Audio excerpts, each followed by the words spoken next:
अस्सलाम वालेकुम एवरीवन। मैं आदाब ज़िंदगी में से आप लोगों को कुछ टॉपिक सुना रही थी। तो आज का हमारा टॉपिक है रोज़े के आदाब। रोज़े के अजीम अजर और अजीम फ़ायदों को निगाह में रख कर पूरे ज़ौक़ व शौक़ के साथ रोज़ा रखने का एहतमाम कीजिए। एक ऐसी इबादत है जिसका बदल कोई इबादत नहीं हो सकती। यही वजह है कि रोज़ा हर उम्मत पर फ़र्ज़ रहा है। अल्लाह ताला का इरशाद है, या अय्युहल्लज़ीना आमनू कुतिबा अलैकुमुस्सियामु कमा कुतिबा अलल्लज़ीना मिन क़ब्लिकुम लअल्लकुम तत्तक़ून।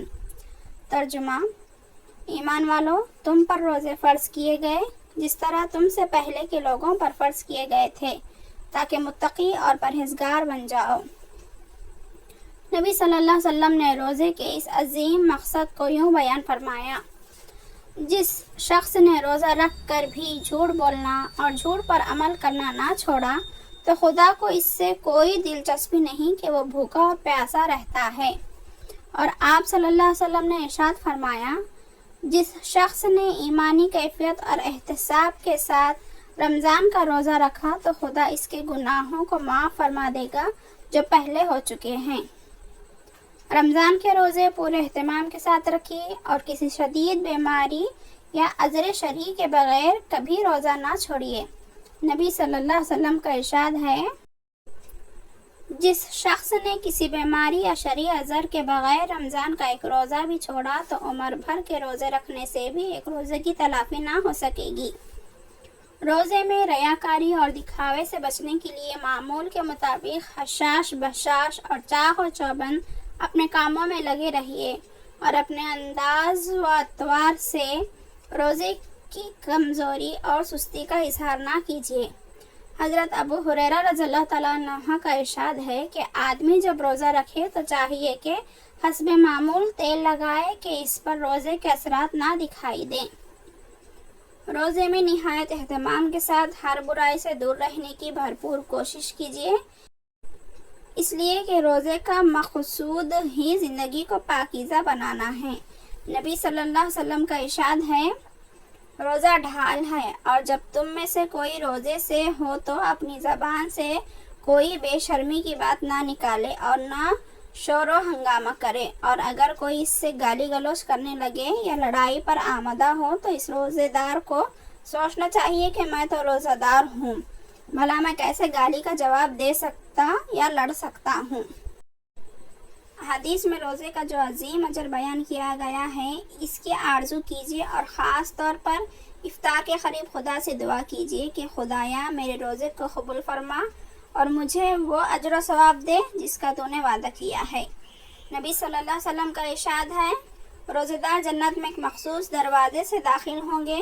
इस दरवाज़े का नाम रैयान है। जब रोज़ेदार दाखिल हो चुकेंगे तो ये दरवाज़ा बंद कर दिया जाएगा, फिर कोई और इस दरवाजे से ना जा सकेगा। और आप सल्लल्लाहु अलैहि वसल्लम ने ये भी फरमाया कि क़यामत के रोज़ रोज़ा सिफारिश करेगा और कहेगा, परवरदिगार, मैंने इस शख्स को दिन में खाने पीने और दूसरी लज़्ज़तों से रोके रखा। खुदाया तो इस शख्स के हक़ में मेरी सिफारिश कबूल फरमा और खुदा इसकी सिफारिश को कबूल फरमा लेगा।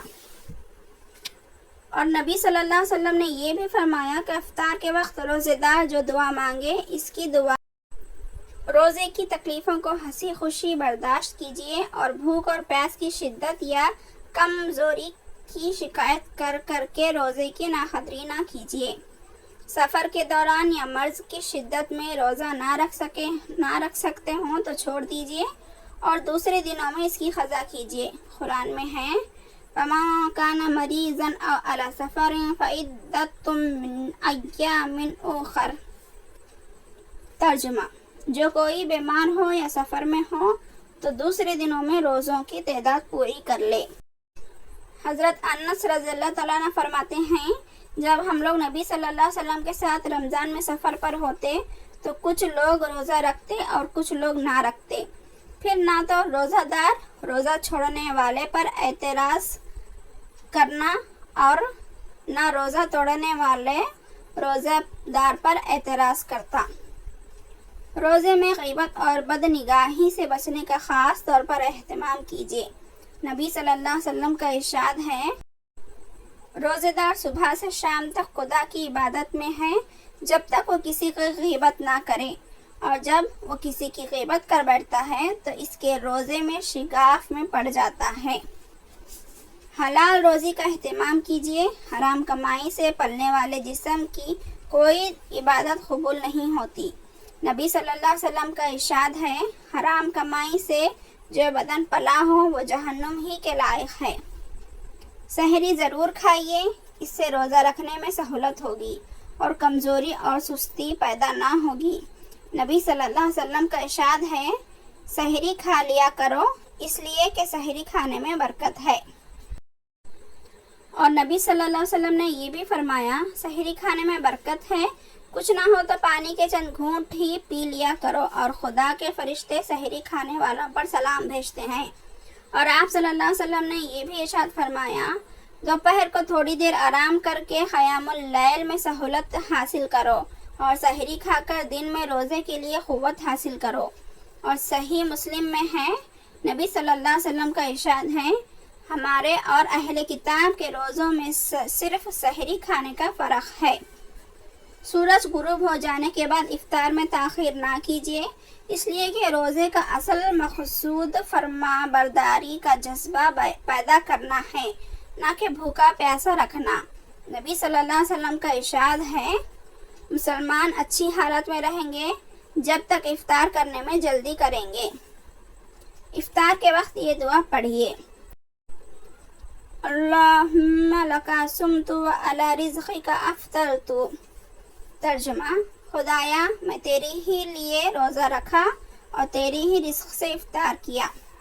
اور جب روزہ افطار لیں تو یہ دعا پڑھیں، ذہب الظمأ وابتلت العروق وثبت الاجر انشاء اللہ۔ پیاس جاتی رہی، رگیں تر و تازہ ہو گئیں اور اجر بھی ضرور ملے گا اگر خدا نے چاہا۔ کسی کے یہاں روزہ افطار کریں تو یہ دعا پڑھیں، افطر عندکم الصائمون واکل طعامکم الابرار وصلت علیکم الملائکہ۔ ترجمہ، خدا کرے تمہارے یہاں روزے دار روزہ افطار کریں اور نیک لوگ تمہارے یہاں کھانا کھائیں اور فرشتے تمہارے لیے رحمت کی دعا کریں۔ روزہ افطار کرانے کا بھی اہتمام کیجیے، اس کا بڑا اجر ہے۔ نبی صلی اللہ علیہ وسلم کا ارشاد ہے، جو شخص رمضان میں کسی کا روزہ کھلوائے تو اس کے صلے میں خدا اس کے گناہ بخش دے گا اور ان کو جہنم کی آگ سے نجات دے گا، اور افطار کرانے والے کو روزے دار کے برابر ثواب دے گا، اور روزے دار کے ثواب میں کوئی کمی نہ ہوگی۔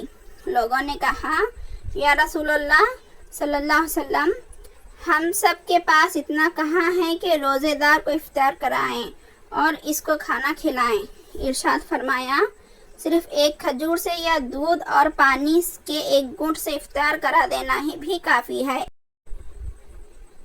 تو یہ تھے ہمارے روزے کے آداب، اسے غور سے سنیے، اس پر عمل کرنے کی کوشش کیجیے۔ انشاءاللہ اگلے ویڈیو میں اگلے اور ٹاپک کے ساتھ آپ سے ملوں گی۔ تب تک کے لیے مجھے دعاؤں میں یاد رکھیے گا۔ اللہ حافظ۔